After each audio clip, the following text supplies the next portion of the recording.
in this basin here by the creek. When I started walking down, the wind was actually going in my favor down further into the basin, so I decided to drop down. I'm going to cross over into some of those ponds we were looking at earlier to take a look.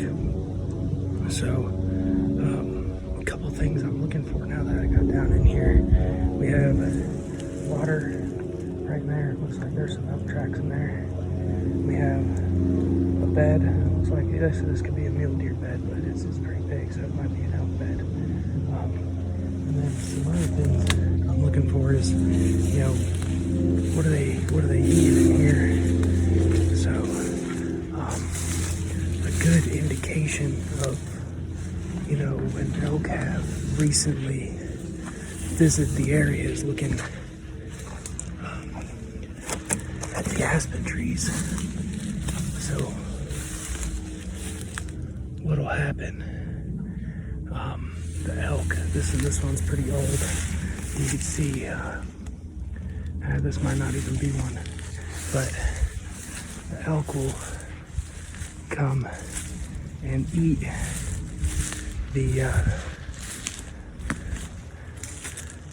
they'll eat the bark off the aspen. And here's a pretty good one right here. I mean, it's old, but that one's really old. What they'll do, especially when it snows and they can't browse off what's going on in the floor. Here's a pretty good looking trail. They'll eat the bark off these aspen trees. And actually there's a bear. Looks like a bear climbed up this tree right here. But anyways, if it's recent, it'll be white bite marks, and then within a week, the aspen will turn black. Here's a fairly recent one right here. This elk eating the aspen. So right here, you can even see the teeth mark. That elk was eating that aspen tree, and that was within a week because it hasn't turned black yet, like some of this. So you can tell how frequent they come into these areas like this by when the aspen turns black or white from when they've been eating off of it. So that's just a quick thing I'm looking for. Alright guys, so I'm at the edge of one of those pine areas, and basically what I'm going to do here is I'm going to make some cow calls and then probably walk up maybe 50 yards or so from where I am and kind of sit there and see if there's anything up in these pines that want to come down and check me out. Reason for doing so is when you set up, you need to really try and find an area where when the elk come over the crest or whatever, they're already in shooting range. The reason for this is if you're calling in an area where, you know, it becomes wide open, the elk are gonna be looking around to see other elk. They know where your call came from. They're really good at pinpointing exactly where the calls came from. So if they get to an area where they know they should be able to see you but they can't, they'll just turn around and walk away. So there's kind of two things that I try to do. One is either set up in a spot where when I make those calls, that elk has to crest over and to be able to see me. And when he makes that crest, he's already in shooting range.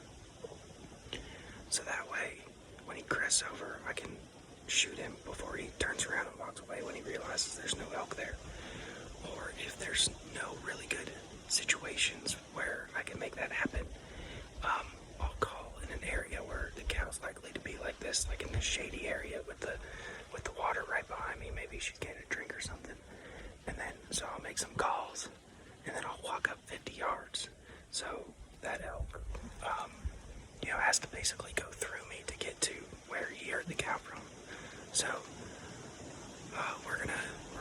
this out. There's a couple of spots as I walk down this drainage that I'm gonna do this, and we'll see if there's anything in here bedded down that I could make get up and come check me out. So we'll see. Even you can see their bite marks. They've been browsing on this stuff here as well. You can see some of the leaves are just completely off the top. It's pretty old. I haven't seen anything super fresh in here, so I'm not sure the last time they've been down in here, but they do come down in here. Another thing that I really pay close attention to when I'm hunting this way is the smell. Elk have a really strong, pungent smell, and you could smell their beds, within a couple days even. It's how bad it smells. So, I'm constantly sniffing the wind for that elk type smell, and the stronger it is, it's either you're closer to a bed or you're closer to the elk. What made me think of it, I just got a whiff of some elk smell. It wasn't very strong, so it's probably like an old bed or something down in here. But as you're walking through here and as you're calling, pay attention to that smell.